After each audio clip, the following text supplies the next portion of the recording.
Welcome to I news. నేను ఆశ. America అధ్యక్షుడు Trump దేశాల మీదే కాదు జనం మీద కూడా బాంబులు వేస్తున్నారు. ప్రపంచవ్యాప్తంగా నిత్యం రక్తపాతం సృష్టిస్తున్నారన్న విమర్శలను ఎదుర్కొంటున్న ట్రంప్ ఇప్పుడు జనం రక్తం కూడా తాగేందుకు రెడీ అయ్యారన్న టాక్ వినిపిస్తోంది. ఇప్పటికే అన్ని దేశాలను సుంకాల పేరుతో భయపెట్టిస్తున్న కంత్రి ట్రంప్ ఇప్పుడు సాఫ్ట్వేర్ ప్రొఫెషనల్స్ పై పడ్డారు. ఉద్యోగుల డాలర్ డ్రీమ్స్ ను డమాల్ చేసేశారు. భారత్పై కక్ష కట్టిన టెంపరీ ట్రంప్ H1B వీసాల ఫీజులను భారీగా పెంచేశారు. ఈ ప్రభావం ఎక్కువగా తెలుగు రాష్ట్రాల విద్యార్థులపైనే పడుతుందన్న భయం పట్టుకుంది.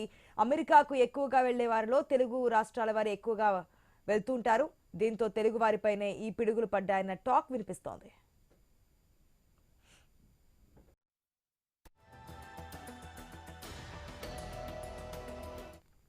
ట్రంప్ నిర్ణయంతో ఈ వీసాలపై అమెరికాకు వెళ్లే ఆశలు వదులుకోవాల్సిందేనన్న ఆందోళన వ్యక్తమవుతోంది. ఇప్పటి వరకు అమెరికాలోని కంపెనీలు విదేశీ నిపుణులకు H1B వీసాలతో కొలువులిస్తున్నాయి. ముందుగా 3 ఏళ్ల కాలానికి జారీ చేసి ఆ తర్వాత కొనసాగిస్తున్నాయి.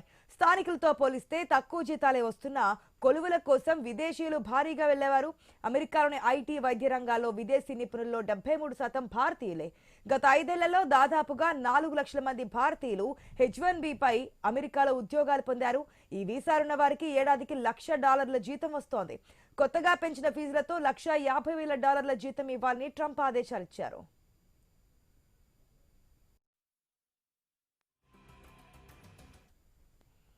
ఫీజు పెంపుపై విమర్శలు రావడంతో H1B వీసా గడువుపై అమెరికా స్పందించింది. $1,00,000 ఫీజు అనేది వార్షిక ఫీజు కాదని, దరఖాస్తు టైంలో చెల్లించాల్సిన ఫీజు అంటూ వైట్ హౌస్ క్లారిటీ ఇచ్చింది.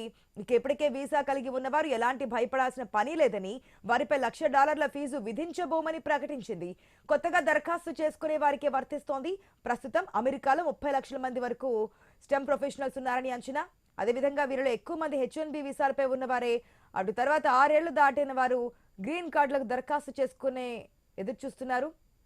2000లో స్టెమ్ ఉద్యోగులు 12 లక్షల మంది ఉండగా 2019కి వచ్చేసరికి వారి సంఖ్య 25 లక్షలకు చేరుకుంది.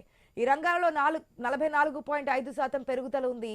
కంప్యూటర్, మ్యాథ్స్ రంగాల్లో 17.7% నుంచి 26.1% ఉద్యోగుల సంఖ్య పెరిగింది. 2023-24 మధ్యలో H1B వీసాలు పొందిన వారిలో 73.7% భారతీయులే ఉన్నారు. ఏకంగా 2,32,975 మంది ఇండియన్స్ H1B వీసాలు పొందారు. ఇక చైనా 16.4తో రెండవ స్థానంలో ఉంది. ట్రంప్ తాజా నిర్ణయంతో H1B వీసాదారులపైనే కాదు, ఉన్నత విద్య కోసం వెళ్లే వారిపైన కూడా తీవ్ర ప్రభావం పడనుంది. ప్రతి ఏడాది దాదాపు 1,00,000 మంది విద్యార్థులు MS, MBA, మెడిసిన్ కోసం స్టూడెంట్స్ వీసాపై అమెరికాకు వెళ్తున్నారు. గతంలో చదువుతూ ఉద్యోగం చేసుకునే వెసులుబాటు ఉండేది. ట్రంప్ సర్కార్ దానిపై నిషేధం విధించింది. దీంతో స్టూడెంట్ వీసాలపై వెళ్లే వారికి అక్కడ భవిష్యత్తు ఉండదన్న ఆశ లేకుండా పోయిందంటున్నారు నిపుణులు. F1 వీసా ద్వారా కోర్సులను బట్టి విద్యార్థులకు 12 నుంచి 36 నెలల వరకు ఆప్షనల్ ప్రాక్టికల్ ట్రైనింగ్ గడువు ఉంటుంది. ఆ టైంలో H1B వీసా సాధిస్తే ఉద్యోగం చేసుకోవచ్చు. అలాంటిది OPT గడువులో ఉన్నవారు పూర్తయిన వెంటనే స్వదేశానికి రావాల్సిందే. అయితే ట్రంప్ పై లోకల్స్ లో హర్షం వ్యక్తమవుతుండగా H1B లక్ష్యంగా పెట్టుకున్న ఇండియన్స్ కి మాత్రం అమెరికా వెళ్లే ఛాన్స్ లేదంటున్నారు. అలాంటి టైంలో ఇప్పటికైనా యూత్ అమెరికాను నమ్ముకోకుండా ప్రత్యామ్నాయ ఏర్పాట్లు చేసుకుంటే అమెరికాలో లోటును తీర్చుకోవచ్చు. అందులో ఖండాంతరాలను దాటాల్సిన అవసరం కూడా ఉంది. అందులో Canada, Mexico, Brazil, Argentina, Africa వంటి దేశాలకు కూడా వెళ్లి పెద్ద పెద్ద ఉద్యోగాలు చేసుకోవచ్చని అంటున్నారు నిపుణులు. విదేశాల్లోనే స్థిరపడాలనుకునే వారు లాంగ్ టర్మ్ ఫ్యూచర్ ను చూసుకోవాలంటున్నారు.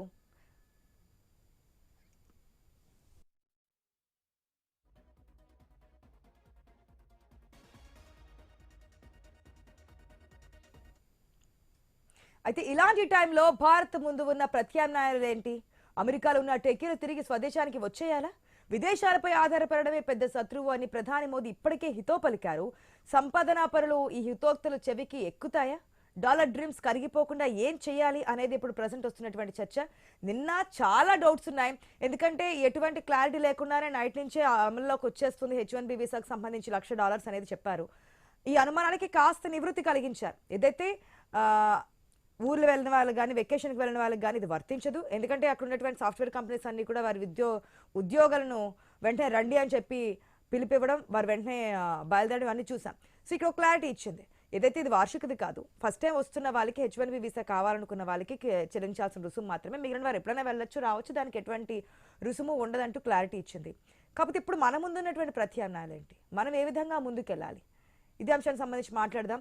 ఇట్స్ ప్రెసెంట్ మా ఇన్పుటర్ శ్రీకాంత్ సిద్ధంగా ఉన్నారు. రైట్ శ్రీకాంత్, మనం చూస్తున్నాం నిన్న ఏ క్లారిటీ లేదు, బట్ ఈ రోజు కాస్త క్లారిటీ అయితే ఇచ్చింది వైట్ హౌస్ నుంచి.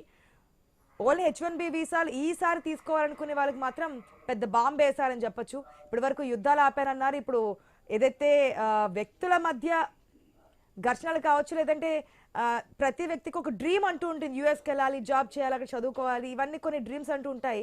ఫిల్ అవ్వడం కష్టమయ్యే పని కింద కనిపిస్తుంది ప్రజెంట్ ఉన్న సిచ్యువేషన్స్లో. మరి మన ముందున్న ప్రత్యామ్నాయాలు ఏమనుకోవచ్చు?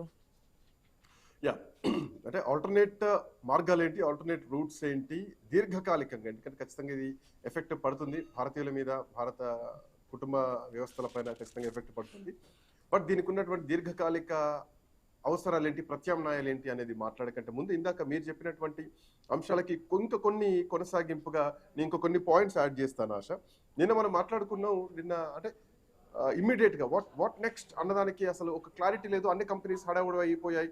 వెంటనే ఉద్యోగులందరూ మీ ప్రాంతాలకు వెళ్ళి ఉండండి, దేశం వదిలేళ్ళు వెంటనే మళ్ళీ అమెరికాకు వచ్చేసేయండి అని చెప్పేసి కొన్ని కామెంట్స్. ఎందుకంటే రేపటి నుంచి ఇది అమల్లోకి వస్తుంది కాబట్టి, అంటే ఈ రోజు నుంచి అమల్లోకి వస్తుంది కాబట్టి ఇమీడియట్ రియాక్ట్ అవ్వండి అని చెప్పేసి ఆయా కంపెనీలు వాళ్ళ ఉద్యోగులకు చెప్పడం జరిగింది. సో ఆ తర్వాత వైట్ హౌస్ నుంచి కూడా రావడం జరిగింది. సో ఇట్లా నేపథ్యంలో కొన్ని ఇంకా వైట్ హౌస్ నుంచి కూడా కొన్ని $100,000 ఏదైతే ఉందో ఆ ఫీజు ఎవరెవరికి వర్తిస్తుంది, ఎవరెవరికి వర్తించదు, అంటే ఎఫెక్టెడ్ ఎవరు, నాన్ ఎఫెక్టెడ్ ఎవరు అన్నది ఇంకొన్ని పాయింట్స్ మనం ప్రజలకు చెప్పేటువంటి ప్రయత్నం చేయాలి. H1B వీసా పైన అమెరికాలో ఆల్రెడీ ఇన్సైడ్ ఉన్న వాళ్ళు, అమెరికాలో ఉన్న వాళ్లకు ఇది ఎఫెక్ట్ అయితే ఏమీ ఉండదు. సో ఆ విషయంలో మళ్ళీ ఏమైనా కండిషన్స్ అప్లై చేస్తారా ట్రంప్ అనేటువంటి డౌట్ ఉండే నిన్నటి వరకు కూడా. సో నిన్న వైట్ హౌస్ ఇచ్చినటువంటి ప్రకటన తర్వాత ఆల్రెడీ H1B వీసా పైన యూఎస్లో ఉన్న వాళ్ళకి ఎట్లాంటి ప్రభావం దీనిలో ఉండదు. ఆ తర్వాత H1B వీసా ఇన్సైడ్ అంటే యూఎస్లో ఉండి ట్రాన్స్ఫర్ చేసుకునే వాళ్ళకి కూడా దీంట్లో ఇది ఎఫెక్ట్ ఏం అవ్వదు. So it's not affected. And H1B extension inside ఏదైతే ఉందో అక్కడే ఉండి H1B వీసాను ఎక్స్టెండ్ చేసుకునే వాళ్ళకి కూడా ఇది ఎఫెక్ట్ కాబోదు. ఆ తర్వాత travel abroad H1B stamp still valid, అంటే ఇప్పటివరకు వ్యాలిడ్గా ఉన్న వాళ్ళకు తో పాటు H1B వీసా పైన ట్రావెల్ చేస్తున్న వరకు ఇప్పటికీ వ్యాలిడిటీ ఉన్న వాళ్ళకు కూడా ఇది ఎఫెక్ట్ అవ్వదు అన్నది ఒక ప్రధానమైనటువంటి అంశం. ఇక ఎవరికి ఇది ఎఫెక్ట్ కాబోతోంది అంటే ఆల్రెడీ H1B వీసా ఎక్స్పైర్ అయిపోయి న్యూ పిటిషన్ వాళ్ళకి ఇది ఇది ఎఫెక్ట్ అయ్యేటువంటి అవకాశం ఉంటుంది. కొత్తగా ఎవరైతే H1B వీసాలకు అప్లై చేసుకుంటున్నారో సో వాళ్ళకి. అట్ సేమ్ టైం ఇప్పుడు ఎవరైతే అబ్రాడ్ కోసం ఫైలింగ్ చేస్తున్న వాళ్ళు ఉంటారో H1B వీసాల కోసం వాళ్ళకి ఇది ఎఫెక్ట్ కాబోతోంది. అండ్ మోర్ ఓవర్ ఇందాక ఓపీటీ కేటగిరీలో ఉన్న వాళ్ళు ఎవరైతే H1B వీసాలు ఉన్నారో సో చేంజ్ ఆఫ్ స్టేటస్ అంటే ఇన్సైడ్లో ఉండి అక్కడి నుంచి దేశాలు మారే వాళ్ళకు కూడా ఇది ఎఫెక్ట్ అవ్వదు. సో ఇదొకటి ఇంపార్టెంట్ అయినటువంటి పాయింట్ అని చెప్పాలి. And H1B with stamping abroad కోసం అక్కడే ఉండి స్టాంపింగ్ చేయించుకునే వాళ్ళకి ఇది ఎఫెక్ట్ అవుతుంది. సో $100,000 ఇది కట్టాల్సిందే. At same time green card హోల్డర్స్కి ఏమైనా ఎఫెక్ట్ అవుతుందా అంటే గ్రీన్ కార్డ్ హోల్డర్స్ కూడా ఇది ఎఫెక్ట్ అయ్యేటువంటి అవకాశం లేదు. And green card consular processing అబ్రాడ్లో వెళ్ళే వాళ్ళకి మాత్రం ఇది ఖచ్చితంగా ఎఫెక్ట్ అవుతూ ఉంటుంది. అంటే కొత్తగా ఈ ప్రాసెస్ చేసుకునే వాళ్ళకి గ్రీన్ కార్డ్ కోసం ఆల్రెడీ ఉన్న వాళ్ళకి ఇది ఎఫెక్ట్ కాదు. ఇది కీలకమైనటువంటి అంశాలు. ఇక ఇప్పుడు ఇందాక మీరు అడిగినటువంటి ప్రశ్నకు ఒకసారి వద్దాం. భారత్ ముందు ఉన్నటువంటి ప్రత్యామ్నాయాలు ఏంటి? భారత్ ముందు ఇప్పటికిప్పుడు ప్రత్యామ్నాయాలు చాలా ఉన్నా కానీ ఈ ప్రత్యామ్నాయం మనం ఎప్పుడు నమ్మలేము. అమెరికా తీసుకున్నటువంటి ఈ నిర్ణయాన్ని సో ఇది ఒక భారీ ఎదురుదెబ్బగానే చూడాలి. భవిష్యత్ తరాలకు భవిష్యత్తులో కూడా మనం వేరే సోర్సెస్ పెంచుకోవాల్సినటువంటి అవసరం ఉంది. దాంట్లో ప్రధానంగా అమెరికా కాకుండా ఇంకొక కంట్రీ ఏంటి అన్నది ఆలోచించాల్సినటువంటి అవసరం ఉంది. అట్లా చూస్తే గనక మనకున్నటువంటి వెసులుబాట్లు చూస్తే గనక కెనడా చూడొచ్చు.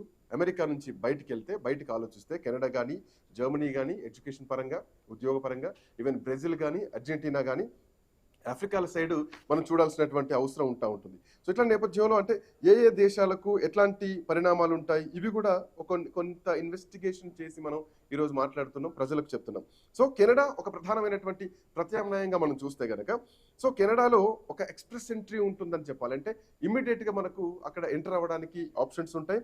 పిఆర్ కోసం కూడా కొన్ని పాయింట్ సిస్టమ్స్ దానికి ఉంటాయి. At same time young IT టెకీస్కి, ఐటీ ఎంప్లాయీస్కి, ఇంజనీరింగ్ ప్రొఫెషనల్స్కి ఈ కెనడా అనేది చాలా స్పీడప్ ఎంట్రీ అని చెప్పాలి. అట్ ది సేమ్ టైం ఇక్కడ గ్లోబల్ టాలెంట్ స్ట్రీమ్ అనేది ఎక్కువగా వాళ్ళు రిసీవ్ చేసుకుంటూ ఉంటారు.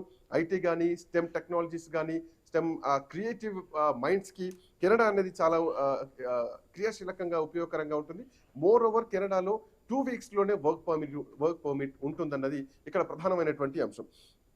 ఇక భారత్ కెనడాలో ఎక్కువగా చూస్తే గనక ఐటీ కానీ ఫార్మా ఎడ్యుకేషన్ కానీ అండ్ మోర్ ఓవర్ ఫార్మాతో పాటు ఎడ్యుకేషన్ విషయంలో కూడా కెనడాలో చాలా ఎక్కువగా డిమాండ్ ఉంటుంది భారత విద్యార్థులకు, భారత ఎంప్లాయీస్కి. సో ఇది కెనడా పాలసీ కూడా చాలా బాగుంటుంది. అమెరికాని ఒకవేళ ఆల్టర్నేట్గా మనం చూసుకుంటే కనుక, ఆ తర్వాత బ్రెజిల్ కానీ లాటిన్ అమెరికా గేట్వే. సో ఇది కూడా ఒక ఆప్షన్గా మనం చూడడానికి చాలా మంచి అవకాశం అని చెప్పాలి. ఇక్కడ ఎక్కువగా అగ్రి విషయం కానీ లేదంటే మైనింగ్ కానీ ఏవియేషన్ కానీ ఫార్మాసిటికల్ సంబంధించినటువంటి రంగాల్లో లాటిన్ అమెరికా, బ్రెజిల్ చాలా అక్కడ సోర్సెస్ ఎక్కువగా ఉంటాయి, అక్కడ ఓపెనింగ్స్ ఎక్కువగా ఉంటాయి. సో భారత్ సంబంధించినటువంటి ఐటీ ఎంప్లాయీస్ బ్రెజిల్ సైడ్ చూడొచ్చు, ఫార్మాకు సంబంధించినటువంటి ఫార్మా నిపుణులు కూడా బ్రెజిల్ సైడ్ చూడొచ్చు. అక్కడ ఇన్వెస్ట్మెంట్స్ కూడా ఈ మధ్యకాలంలో చాలా పెరుగుతున్నాయి. అక్కడ ఓపెన్స్ కూడా అంటే ఇప్పుడు అమెరికా ఎఫెక్ట్ తర్వాత ఈ దేశాలు కూడా గేట్స్ ఎక్కువగా ఓపెన్ చేస్తున్నారు. అదొకటి చాలా ప్రధానమైనది అని చెప్పాలి. మోరవైంది ఏంటంటే అక్కడ ప్రధానమైనటువంటి అడ్డంకి ఏమొస్తుందంటే బ్రెజిల్ సైడ్ పోర్చుగీస్ సంబంధించినటువంటి భాష అక్కడ వాడకంలో ఉంటుంది, వాళ్ళ భాష. సో ఆ భాష కొంత అడ్డంకిగా ఉన్నా కానీ సో దాన్ని నేర్చుకోవడానికి బ్రెజిల్ సంబంధించినటువంటి స్కిల్స్ ఇక్కడ ఇండియాలో భారత ప్రభుత్వం దాన్ని కొంత ఎంకరేజ్ చేయాల్సినటువంటి అవసరం ఉంటుంది. సో పోర్చుగీస్ సంబంధించినటువంటి భాషను ఇక్కడ కొంత అకాడమీస్ కానీ ఎడ్యుకేషన్ సిస్టమ్ కానీ ఇక్కడ పెంచాల్సినటువంటి అవసరం ఉంటుంది. రైట్, మనం ఆస్ట్రేలియా విషయం చూసుకున్నా కానీ అంటే స్పానిష్ లాంటి భాషలు ఇక్కడ ఎట్లా అయితే నేర్చుకుంటూ ఉంటామో, రష్యన్, ఫ్రెంచ్, చైనీస్ అట్లాంటివి. సో పోర్చుగీస్ భాష కూడా ఇక్కడ ఇంటర్నల్ చేస్తే బాగుంటుంది అనేది ప్రధానమైనటువంటి అంశం. కమింగ్ టు అర్జెంటీనా, ఇందాక మీరు చెప్పినటువంటి పాయింట్లో నాశ అర్జెంటీనా కూడా ఒక మంచి ఆప్షన్ అని చెప్పాలి. ఎందుకంటే అక్కడ ఐటీ కానీ లేదంటే ఎనర్జీకి సంబంధించినటువంటి పవర్ ఎనర్జీకి సంబంధించినటువంటి ఈ దారుల్లో ఎక్కువగా అవకాశాలు ఉంటాయి. మోర్ ఓవర్ అర్జెంటీనాలో చాలా పెద్దగా లీథియం సంబంధించినటువంటి ఉత్పత్తులు ఇవి ఎక్కువగా ఉంటాయి. అక్కడ పారిశ్రామిక రంగం లీథియం సంబంధించి ఎక్కువగా ఉంటుంది. అవుట్సోర్సింగ్, ఐటీ అవుట్సోర్సింగ్ కూడా చాలా పెద్ద హబ్ అని చెప్పాలి అర్జెంటీనాకి సంబంధించి. అండ్ డాలర్ సంబంధించినటువంటి కరెన్సీ ఇబ్బందులు అక్కడ కొంత ఉన్నా కానీ సో కొంత రిమోట్ టాలెంట్ ఎక్స్పర్ట్స్కి మాత్రం చాలా డిమాండ్ ఉంటుంది అనేది మాత్రం ఇది అర్జెంటీనా సైడ్ చూడాల్సినటువంటి అవసరం ఉంటుంది. భారత్ అర్జెంటీనాకి సంబంధించినటువంటి ఐటీ బిల్ రేటల్ ప్రాజెక్టులు కానీ లేదంటే రిమోట్ వర్క్ వీసాలు కానీ సేమ్ టైం సాఫ్ట్వేర్ ఎక్స్పోర్ట్స్ కానీ ఇక్కడ నుంచి పెంచితే గనక సో కొంత అర్జెంటీనాలో సోర్సెస్ ఎక్కువగా ఉంటాయని చెప్పడంలో ఎట్లాంటి సందేహం లేదు. అండ్ మోర్ ఓవర్ ఈ ఐటీకి సంబంధించి కొంత ఎంకరేజ్మెంట్ ఉంటే కనుక ఖచ్చితంగా భారత్ సంబంధించినటువంటి ఐటీ కానీ లేదంటే డేటా సైన్స్ సంబంధించినటువంటి ఎక్స్పోర్ట్స్ కానీ అర్జెంటీనాకి వెళ్ళి అక్కడ లైఫ్ని చూసుకోవడానికి డాలర్ డ్రీమ్స్కి అది కొంత మంచి వేదిక అని చెప్పాలి. ఇక కమింగ్ టు ఆఫ్రికా, ఇందాక మీరు చెప్పినట్టు ఆఫ్రికాకి చాలా హ్యూజ్ సోర్సెస్ ఉన్నాయి. ఇప్పటికే భారత్ ఆఫ్రికాకి మధ్య చాలా సోర్సెస్ కూడా ఉన్నాయి. ఆఫ్రికా కూడా స్కాలర్షిప్స్ కూడా చాలా ఎక్కువగా ఇస్తూ ఉంటుంది భారత్ సంబంధించినటువంటి విద్యార్థులకు. కెన్యా కానీ లేదంటే నైజీరియా కానీ దక్షిణాఫ్రికా కానీ ఈజిప్ట్ కానీ ఇట్లాంటి దేశాలన్నీ కూడా టెక్నాలజీతో పాటు కొన్ని మౌలిక సదుపాయాలు మీన్స్ ఫార్మా కానీ ఇందాక లేదంటే హెల్త్ డిపార్ట్మెంట్కి సంబంధించినటువంటి విషయంలో కానీ ఎడ్యుకేషన్ రంగానికి సంబంధించినటువంటి విషయంలో కానీ సో ఈ రంగాల్లో సౌత్ ఆఫ్రికా చాలా ఎక్కువగా ఉంటుంది. సో ఇందాక మనం మాట్లాడుకున్నట్టు ఈజిప్ట్ కానీ కెన్యా, నైజీరియా ఈ ప్రాంతాల్లో ఈ దేశాల్లో కొంత సోర్సెస్ ఎక్కువగా ఉంటాయని చెప్పడంలో ఎట్లాంటి సందేహం లేదు. More over India Africa forum summit కూడా జరిగింది. సో ఆ సమ్మిట్లో కూడా భారత్ ఇప్పటికే చాలా మందికి ట్రైనింగ్ కూడా ఇస్తుంది, స్కాలర్షిప్స్ కూడా ఇస్తుంది. ఆఫ్రికాకి వెళ్ళడానికి ఈ కంట్రీస్ కింద మనం చెప్పినటువంటి కంట్రీస్కి వెళ్ళడానికి స్కాలర్షిప్స్ ప్రోత్సాహకాలు కూడా భారత ప్రభుత్వం నుంచి ఉన్నాయి. హెల్త్ కేర్ కానీ ఇన్ఫ్రా ప్రొఫెషనల్స్ కానీ వీళ్ళందరికీ కూడా చాలా స్కిల్డ్ ప్రోగ్రామ్స్ భారత్ నిర్వహిస్తుంది. సో ఆయా దేశాల్లో మనం భవిష్యత్తును వెతుక్కోవడానికి చాలా అవకాశాలు ఉంటాయని చెప్పాలి. సో ఇట్లాంటి నేపథ్యంలో స్కిల్ ఎక్స్పోర్ట్స్ హబ్స్ భారతదేశం ఇక్కడ పెంచాలి. అంటే అమెరికాకి ఆల్టర్నేట్గా మనం వేరే దేశాల్లో వెతుక్కోవాలనుకుంటే అట్ సేమ్ టైం లేబర్ మొబిలిటీకి సంబంధించినటువంటి అగ్రిమెంట్స్ కూడా ఆయా దేశాలతో చేసుకోవాలి. భారత్ ఆ విధంగా కూడా ఆయా దేశాలతో మాట్లాడి ముందుకు వెళ్లాల్సినటువంటి అవసరం ఉంటుంది. అట్ సేమ్ టైం ఇందాక మనం మాట్లాడుకున్నట్టు భాషకు సంబంధించినటువంటి ఇబ్బందులు రాకుండా లాంగ్వేజ్ అండ్ స్కిల్స్ సంబంధించినటువంటి ట్రైనింగ్ సెంటర్స్ భారతదేశం ఎక్కువగా వీటిని పెంపొందించాల్సినటువంటి అవసరం ఉంటుంది. స్టూడెంట్స్ సంబంధించినటువంటి ఈ స్టార్టప్ రూట్స్ ఏవైతే ఉంటాయో వాటిని కూడా ఎంకరేజ్ చేయాలి. సో ఆ విధంగా కూడా విద్యార్థులకు లేదంటే ఎంప్లాయీస్కి కొన్ని రూటప్స్ చేయాలి. మోర్ ఓవర్ ఆయా అంటే ఆ కాలేజెస్తో అక్కడ కంపెనీస్తో కొలాబరేషన్స్ కూడా ఇక్కడ నుంచి కంపెనీస్ కూడా కొంత ముందడుగు వేయాల్సినటువంటి అవసరం ఉంటుంది. సో ఇట్లాంటి నేపథ్యంలో భారత్ అమెరికా మధ్యలో ఈ సంబంధాలు చెడుతున్నటువంటి క్రమంలో ఈ సోర్సెస్లో మనం ఎక్కువగా చూడొచ్చు. సో ట్రంప్ నిర్ణయంతో కొంత స్వల్పకాలికంగా బాధ కలిగినా కానీ దీర్ఘకాలికంగా మాత్రం ఖచ్చితంగా లాభం జరగాలంటే ఇప్పటి నుంచి వ్యూహాలు మనం ఇప్పటి నుంచే ఉండాలి. ఎందుకంటే దీర్ఘకాలికంగా కూడా ఖచ్చితంగా మనం ఈ ఈ అమెరికాతో ఇబ్బందులు ఎదుర్కోవాలి. ట్రంప్ ఉన్నంతకాలం ఈ ఎఫెక్ట్ ఉంటుంది. సో ట్రంప్ ఇస్తున్నటువంటి ఆదేశాలు చూస్తుంటే ఖచ్చితంగా ట్రంప్ చుట్టూ ఉన్నటువంటి పరిస్థితులు కూడా ఈవెన్ అమెరికన్స్ కూడా ఇందులో కొంతవరకు వాళ్ళు అమెరికన్స్ కూడా ట్రంప్ను సపోర్ట్ చేస్తున్నారు. సో ఇది భారత్కి ఎఫెక్ట్ అయ్యేటువంటి అవకాశాలని. సో ఖచ్చితంగా కోర్స్ ఇది కొంత ట్రంప్ తీసుకునేటువంటి నిర్ణయం కొంత తెలియదొక్క నిర్ణయాలు అయినా కానీ ఇది భారత్ పైన ఎఫెక్ట్ పడుతుంది కాబట్టి సో భారత్ ఖచ్చితంగా ఈ దేశాల్లో మనం ఎక్కువగా సోర్సెస్ చూసుకుంటే బాగుంటుంది. చైనాను ఎక్కువగా పెద్ద నమ్మలేము. చైనా నమ్మదగిన దేశం కాదు కాబట్టి చైనాను దాన్ని ఎంకరేజ్ చేయకుండా కానీ ఇప్పుడు వరకు మనం మాట్లాడుకున్నటువంటి దేశాల్లో మనం ఇప్పటి వరకు ఇచ్చినటువంటి సమాచారం ప్రకారం భారత్ కొంత ముందడుగు ఇనిషియేట్ తీసుకోవాలి. అండ్ ఆయా దేశాల నుంచి కూడా ఇప్పటికే డోర్స్ కూడా ఓపెన్ అవుతున్నాయి. ఆశ రైట్ శ్రీకాంత్, మీరు చెప్పిన విధంగా చాలా ఆప్షన్స్ అయితే ఉన్నాయి. ఒక్క అమెరికా కాదు, లేదు వీసాల మీద ఇంత భారం పెడుతూ ఉంటే ఏ విధంగానే అభిప్రాయం కానీ లేదంటే భయాలు కానీ అవసరం లేదు. ఆల్టర్నేట్ సోర్సెస్ చాలా ఉన్నాయి ఇండియా ముందు. ఏదో భయపెట్టి ఇండియాని భయపెట్టే ధోరణిలో ట్రంప్ ఉద్దేశం ఉన్నా లేదంటే నిర్ణయాలు ఉన్నా దీని ఎన్నిటికీ భయపడే ప్రసక్తి లేదని చెప్పి ట్రంప్ మరీ మరొకసారి చెప్తూ ఉన్నారు.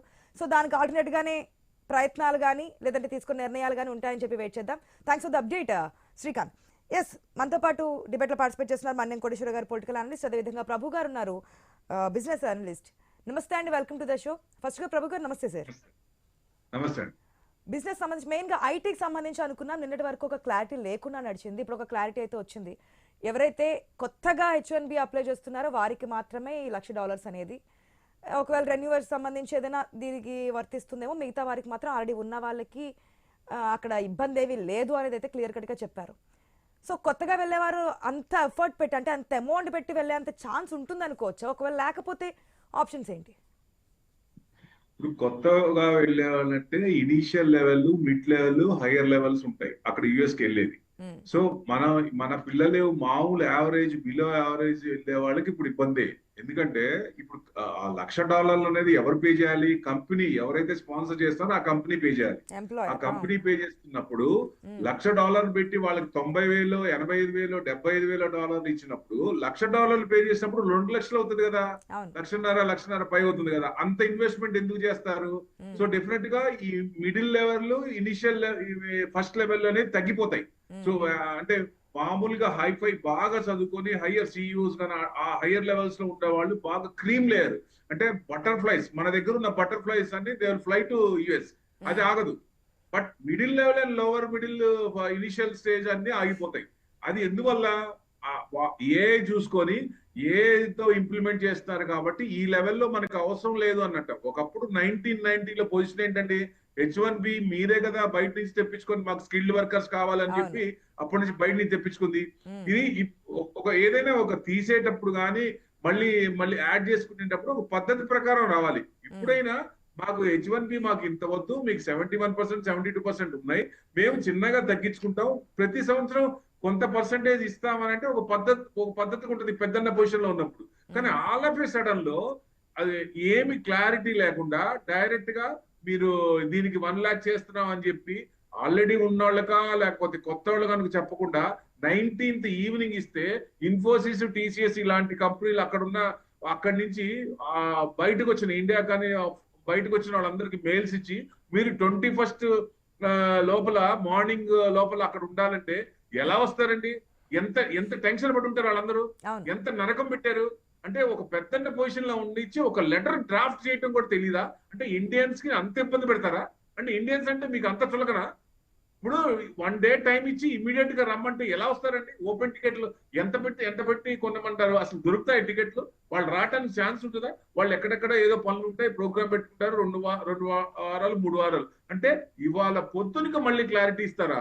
ఇచ్చి మీరు ఇంకా ఆరాంగా రండి 2 వారాల తర్వాత అంటారా? అంటే మన వాళ్ళతో అంత చేస్తారా మీరు? అది తప్పు కదా. ఏ కంట్రీ అయినా పెద్దన్న పొజిషన్ ఉన్నప్పుడు ఒక మర్యాద ఇవ్వాలి. లేకపోతే మీ వాళ్ళు పనిచేయరు, మీకు స్టెమ్ చాలా వీక్. మన స్టెమ్ బెంగళూరు కానీ హైదరాబాద్ కానీ చాలా స్ట్రాంగ్ అన్నారు, మన దగ్గర నుంచి తీసుకుంటారు స్కిల్డ్ వర్కర్స్ ని. మరి ఇప్పుడు మీరు ఎందుకు అంత ఇబ్బంది పెడతారు? అంటే ఏ పని చేసినా ఒక బిజినెస్ మ్యాన్, బిజినెస్ మ్యాన్ లాగా, ఒక కంట్రీకి ప్రెసిడెంట్ లాగా దౌత్యపరంగా ఏం చేయాలో తెలియక ఏదేదో అంటే అస్తకస్తం అనమాట. అది ఆయనకి రాత్రి మనసులో ఏదొస్తే పొద్దున కదా ఇంప్లిమెంట్ చేస్తాడు. స్పిట్ పర్సనాలిటీ అనుకోవచ్చు. అవును, అంటే దాంట్లో కూడా ఎటువంటి రూల్స్ ఏమి ఫామ్ చేయకూడదు. నిన్న మనం మాట్లాడినప్పుడు కూడా అసలు ఏం రూల్స్ ఉన్నాయి, దీంట్లో ఏం వర్తిస్తాయి, ఎవరికి వర్తిస్తుంది, ఎవరికి వర్తించదు, ఏమి తెలియకుండానే ఈ నైట్ నుంచి అని చెప్పారు. చాలా మంది టెన్షన్ పడ్డారు. ఎయిర్పోర్ట్స్ అన్ని కూడా ఫిల్ అయిపోయాయి. టికెట్స్ కూడా కొంతమంది బ్లాక్ చేశారనేది కూడా విన్నాము. ఒకవేళ డబుల్ ట్రిపుల్ కూడా అమ్ముకోవడానికి చాలా జరిగాయి. నరకం అనిపించారండి 2 రోజులు. 19 చెప్పిన తర్వాత 2 రోజులు నరకం అనిపించారు. టికెట్లు దొరికిన వాళ్ళు వెళ్ళారు. దొరికిన వాళ్ళ పరిస్థితి ఎంత పర్సెంటేజ్ ఉంది, ఎంత మంది ఉన్నారు మన దగ్గర? బయట ఉన్న వాళ్ళు యుఎస్ నుంచి అక్కడ వచ్చేవాళ్ళు ఎన్ఆర్ఐస్ ఎంతమంది బయట ఉన్నారు? వాళ్ళందరూ ఎంత నరకం అనిపించుంటారు. అంటే ఉద్యోగం ఉందా లేదా, పోతుందా, మళ్ళీ అసలు దారుణం కదా అది. పక్కనేమో మీరు మా మీద ఆధారపడి పెట్టాలంటే ఒక ఎంప్లాయ్ మీద అటుపక్క కంపెనీ కూడా ఆలోచిస్తుంది కదా, ఎంప్లాయర్ కూడా ఆలోచిస్తారు కదా, ఇది ఇంత పెట్టచ్చా, వర్త్ కాదా, ఎంత వరకు మనం బేర్ చేయగలము అనేది కూడా దీంట్లో చాలా అంశాలు అయితే ఉంటాయి కదా. ప్రభు గారు, ఒక్క నిమిషం. కోటేశ్వరరావు గారు నమస్తే అండి.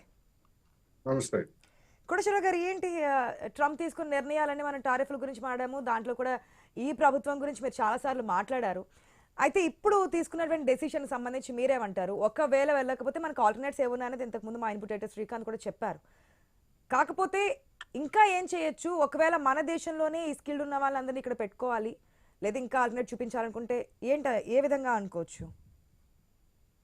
ట్రంప్ తీసుకున్నటువంటి నిర్ణయానికి అనేకమైనటువంటి కారణాలు ఉన్నాయనేది మనకు తెలిసిందే. H1B వీసా దాన్ని 3 దశాబ్దాల క్రితం ప్రవేశపెట్టినప్పుడు అప్పుడు కానీ ఇప్పుడు కానీ అమెరికాలో మేధావులకి లేదా సాంకేతిక నిపుణులకి కొరత ఉండి పెట్టలేదు.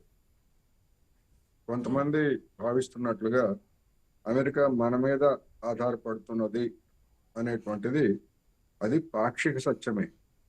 అక్కడ వాళ్ళకి మేధోశక్తి లేక కాదు, మరొకటి కాదు. తేడా ఏమిటంటే అక్కడ వాళ్ళకి ఇవ్వాల్సినటువంటి వేతనాలు లేదా బయట దేశాల నుంచి వెళ్లే వాళ్ళకి ఇవ్వాల్సినటువంటి వేతనాల్లో చాలా వ్యత్యాసం ఉంది. అందువలన ట్రంప్ లాంటి ఒక వ్యాపారి, అదేవిధంగా కంపెనీలు వ్యాపార దృక్పథంతో లాభాల దృక్పథంతో చూసేటువంటి కంపెనీలు వాళ్ళకి లాభం వచ్చేటువంటి పని చేస్తాయి తప్ప మరొకటి కాదు. మన దేశము లేదా చైనా మరొక దేశం నుంచి స్టెమ్ గ్రాడ్యుయేట్స్ ని ఇటు వాళ్ళందరినీ కూడా తీసుకున్నట్టుగానే అమెరికా గత 3 దశాబ్దాల్లో అనుసరించినటువంటి విధానం ఏమిటంటే ఎక్కడ ఉత్పాదక ఖర్చు తక్కువ ఉంటే అక్కడ నుంచి ఆయా దేశాలకి అమెరికన్లు పెట్టుబడి పెడతారు, లేదా ఆయా దేశాల్లో పెట్టుబడి పెట్టి తయారు చేసినటువంటి కన్స్యూమర్ గూడ్స్ ని వీటన్నిటిని కూడా దిగుమతి చేసుకుంటే అమెరికాలో ఉన్నటువంటి వాణిజ్యవేత్తలకి వినియోగదారులకి లాభం కలుగుతుంది కనుక దిగుమతులు చేసుకుంటున్నారు. మరి చైనాలోనో భారత్లోనో వియత్నాంలోనో తయారు చేసేటువంటి వస్తువుల్ని అమెరికా వాళ్ళు తయారు చేయలేరా? తయారు చేయలేరు అని ఎవరన్నా అనుకుంటే అంతకంటే అమాయకత్వం మరుపుకుంటారు. ఎందుకు తయారు చేయడం లేదు అంటే బయట నుంచి కొనుక్కోవడం లాభం. అది అందులో ఉన్నటువంటి సూత్రం. ఈ టెకీల విషయంలో కూడా అదే సూత్రాన్ని పాటించారు. అయితే ఇప్పుడు అమెరికాలో సమాజంలో తలెత్తినటువంటి ఆర్థిక సంక్షోభం కావచ్చు, లేకపోతే నిరుద్యోగం, లేకపోతే రియల్ వేజెస్, ఇవన్నీ కూడా పెరుగుతున్నటువంటి క్రమంలో ఏమి చేయాలో తోచక సరైనటువంటి పరిష్కార మార్గాలు ఏమిటో అర్థం కాక, ఒక విధంగా చెప్పాలంటే తాత్కాలికమైనటువంటి ఇలాంటి చర్యల ద్వారా ఏదో పరిష్కారం చూపించాలని చెప్పేసి ట్రంప్ ప్రయత్నిస్తున్నాడు. ఇది తాత్కాలికం, మనకి ఇబ్బంది కలిగించేదే కానీ అమెరికాలో ఉన్నటువంటి యూత్ వాళ్ళ నిరుద్యోగం కావచ్చు, వాళ్ళ విద్య కావచ్చు, వాటన్నిటినీ లేదా అమెరికా సమాజం ఎదుర్కొంటున్నటువంటి ఆర్థిక సమస్యలని పరిష్కరించేదైతే కాదు. ఇక మీరు రెండో పాయింట్ చెప్పారు, ఏం చేయాలి ప్రత్యామ్నాయం. మన శ్రీకాంత్ గారు చెప్పారు, ఆస్ట్రేలియాలో అలాంటి అవకాశాలు ఉన్నాయి, కెనడాలో ఇలాంటి అవకాశాలు ఉన్నాయి, అర్జెంటీనాలో బ్రెజిల్. అంటే ఎంతసేపటికి మనం ఇతర దేశాల్లో ఉన్నటువంటి అవకాశాలు ఏమిటి, ఎక్కడికి వెళ్దామని అంటే వలస కార్మికులు కాదు. మనకు కొన్ని జిల్లాలు ఉన్నాయి ఉమ్మడి ఆంధ్రప్రదేశ్ లో లేదా తెలంగాణలో, ఇప్పుడు ఆంధ్రప్రదేశ్ లో. ఆ జిల్లాల వాళ్ళకి వలస ఎక్కడ పని ఉంటే అక్కడికి దేశంలో ఎక్కడికైనా వెళ్ళిపోవటం అనేది ఉంది. ఇప్పుడు మన టెకీలు కూడా, మన స్టెమ్ గ్రాడ్యుయేట్స్ కూడా అదే విధంగా ఎక్కడికి పడితే అక్కడికి పోవాలనేటువంటి ఆలోచన చేస్తున్నారు. సరే, అది తాత్కాలికంగా అటువంటి ఆలోచన తప్పని నేను కాదు. కానీ మన కాళ్ళ మీద మనం ఎందుకు నిలబడేటువంటి ఆలోచన మనం ఎందుకు చేయడం లేదు? ఎస్, మన దగ్గర ఉన్న ఆప్షన్స్ ఏమంటారు అంటే, ఎస్ ఉన్న వాళ్ళని బయటకు వెళ్లకుండా కాపాడుకోవడానికి కూడా ట్రంప్ మాట్లాడారు. బయటకు వెళ్తే ఇట్లాగుంటుంది, మనమే ఉద్యోగ కల్పన చేసుకుందాం, మనమే ఇక్కడ స్థిరపడదాము, అదే మంచిది అని చెప్పి కూడా నిన్న చేసినటువంటి కామెంట్లో మనం విన్నాం. మరి ఏంటి ఉన్నటువంటి ఆప్షన్స్ ఏంటి? వారందరినీ మనమే, ఇప్పటికే నిరుద్యోగత మనకు కనిపిస్తోంది, ఉద్యోగాలు లేక చాలా మంది అవస్థలు పడుతున్నారు. ఆశా గారు, ఏ దేశమైనా కానీ అభివృద్ధి చెందటానికి R&D మీద పెట్టేటువంటి ఖర్చు ఇవాళ వర్తమాన ప్రపంచంలో ఒక ప్రామాణికమైనటువంటి అంశం. అమెరికా కావచ్చు, ఇజ్రాయెల్ కావచ్చు, లేదా సౌత్ కొరియా కావచ్చు, లేదా ఇతర ఐరోపా దేశాలు కావచ్చు, చైనా కావచ్చు, ఈ దేశాలతో పెట్టేటువంటి ఖర్చుతోటి, R&D పెట్టేటువంటి ఖర్చుతోటి మన దేశాన్ని పోల్చుకుంటే మనం ఎక్కడున్నాం? అంటే మనం ఏం చేస్తున్నాము? కొండలో ఉండాలి పిల్లాడు, లేదా పిల్ల దుడ్డుగా ఉండాలి అనేటువంటి ఆలోచనతోటి చైనా 2.5-3% జీడిపిలో ఖర్చు చేస్తూ ఉంటే, అమెరికా, ఇజ్రాయిల్ అంతకంటే ఎక్కువ ఖర్చు చేస్తూ ఉంటే, భారతదేశం ఎంత ఖర్చు చేస్తూ ఉంది? 0.6 లేదా 0.7. యూపీఏ హయాంలో అయినా అంతే ఉంది, ఎన్డీఏ హయాంలో నరేంద్ర మోడీ గారి హయాంలో అయినా అంతే ఉంది.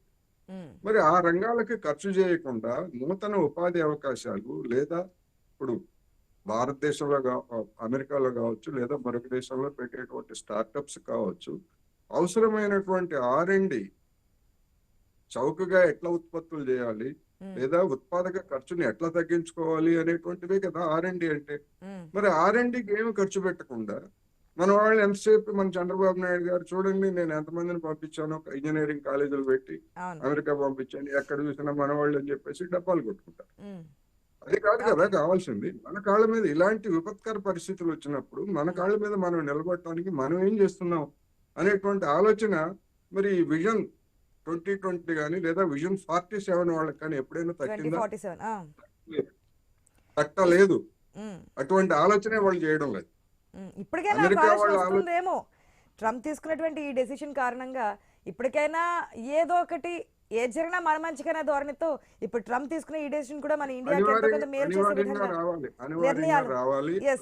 అందుకు అవసరమైనటువంటి స్టెప్స్ తీసుకోవాలి. నేను ఎందుకు చెప్తున్నానంటే, ఇది డొనాల్డ్ ట్రంప్ 2018లో చైనా మీద దాడి ప్రారంభించిన తర్వాత వాళ్ళు ఉత్పత్తుల విషయంలో, సేవల విషయంలో, సాంకేతిక రంగాల విషయంలో అన్నింటిలో కూడా ఎప్పుడైనా అమెరికా మనల్ని దెబ్బతీయడానికి ప్రయత్నిస్తుంది.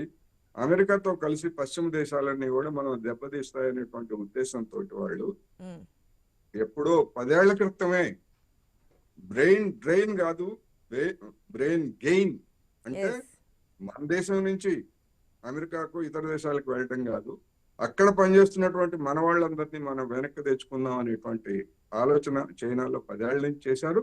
అది ఇప్పుడు డివిడెండ్స్ ఇస్తా ఉంది. వేలాది మంది ఇప్పటి నుంచి మనం స్టార్ట్ చేస్తే కనుక ఇప్పటికిప్పుడే మనకి ఫలితాలు రాకపోయినా ఒక 5 years వెయిట్ చేస్తే కనుక ఆ ఫలితాలు మనకు కూడా వచ్చే ఛాన్స్ ఉన్నాయి. ఎస్ ప్రభు గారు, ఫైనల్ గా ఒకవేళ ఇది కోర్టులకు వెళ్తే, తాత్కాలికంగా ఇతర దేశాలకు వెళ్ళటం గురించి ఆలోచించవచ్చు, కానీ ఆ దేశాలు మన దేశంతో పోలిస్తే అవి చిన్న దేశాలండి. కెనడా కావచ్చు, లేకపోతే మరొకటి కావచ్చు, ఎంతమందికి ఉపాధి కలిగిస్తాయి? అందుకని మన కాళ్ళ మీద మనం ఎట్లా నిలబడాలనేటువంటిది మన యూత్ ఆలోచించాలి. అన్నిటికీ మించి మన పాలకులు ఆలోచించాలి. వ్యక్తులుగా మనం ఏమి చేయలేం, మన పరిస్థితి కొత్త వరకే. అందుకని ఇప్పటికైనా గుణపాఠం తెచ్చుకొని అంతా మీరే చేశారు అనేటువంటిది నెహ్రూ గారి మీద, గాంధీ గారి మీద విమర్శలు చేయటం తప్ప ఈ 10 ఏళ్లలో ఇప్పుడున్నటువంటి వాళ్ళు చేసింది ఏమిటంటే జీరో. అందుకని ఇప్పుడైనా జీరో నుంచి స్టార్ట్ చేయాలంటున్నాను నేను. ప్రభు గారు, ఒకవేళ కోర్టులకు వెళ్తే ఇది నిలబడదు, మళ్ళీ ముందుకు వస్తారు, లేదంటే ట్రంప్ తీసుకునే ఏ డెసిషన్ అయినా సరే యూటర్న్ తీసుకొని మళ్ళీ వస్తారు, కాబట్టి అటువంటి ఛాన్సెస్ ఏమైనా ఉంటాయా? లేదు, ట్రంప్ ఉన్న పదవీకాలం 3 years అయిపోయిందా, మళ్ళీ ఏమైనా మార్పులు జరిగే అవకాశం ఉంటుందా?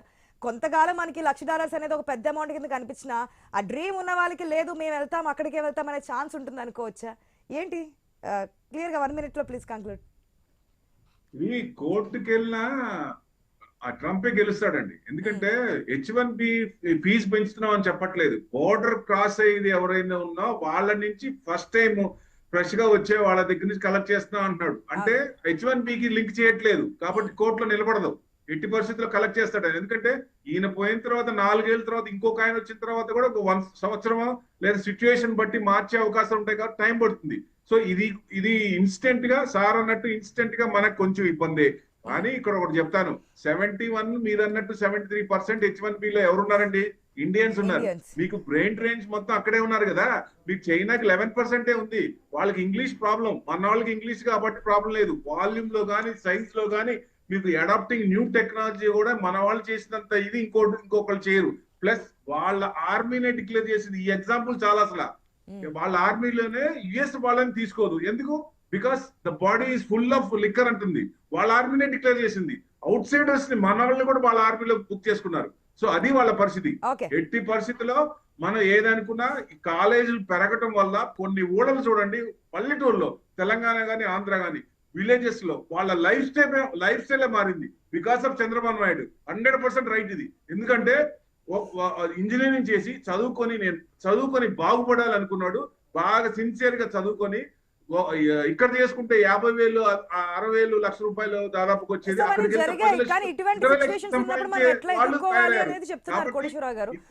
ఇప్పటి వరకు జరిగింది ఓకే. మన యొక్క విద్యావంతులు అక్కడికి వెళ్లారు, సంపాదించుకున్నారు, దానివల్ల గ్రామాలు బాగుపడ్డాయి, పట్టణాలు బాగుపడ్డాయి. ఇప్పుడు అక్కడ కాదు అనుకుంటే ఇక్కడ మనం ఏ విధంగా వారికి స్థానం కల్పించాలి, వారి నైపుణ్యాన్ని మనం ఎలా యూజ్ చేసుకోవాలి, ఇప్పటికైనా దాని గురించి ఆలోచించండి అంటున్నారు. మరి ఆ విధంగా ప్రభుత్వాలు ఆలోచిస్తాయా, యువత ప్రభుత్వాలు ఆలోచిస్తాయా, ఆలోచించే విధంగా ఉంటుందనేది కూడా మాట్లాడదాం, చూద్దాం, వెయిట్ చేసి. థ్యాంక్ యూ అండి, thank you so much debate లో పార్టిసిపేట్ చేసిన కోటేశ్వరరావు గారికి, ప్రభు గారికి, ఇద్దరికి కూడా. ఇది వాటి special drive. Keep watching I news. నమస్తే.